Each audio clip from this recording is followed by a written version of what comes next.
Welcome to AI Explains It All. Today we're diving into the fascinating world of algae and how they perform photosynthesis, one of the most important processes on Earth. Like plants, algae use photosynthesis to convert sunlight into energy, but they're even more efficient.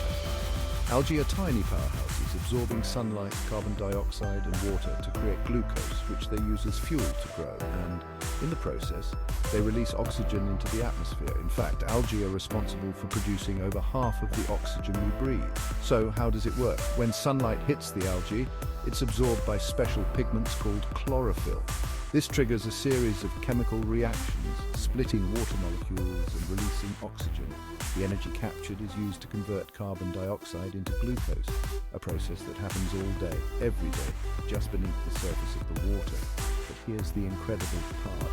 Algae can live in some of the most extreme environments on Earth, from freezing oceans to boiling hot springs, and still perform photosynthesis. This makes them crucial for sustaining life in these ecosystems. And with scientists studying algae as a potential biofuel source, they could play a key role in the future of renewable energy. That's the magic of photosynthesis in algae, small but mighty organisms powering our planet in more ways than one. Want more quick science explanations? Drop a comment below, and don't forget to subscribe.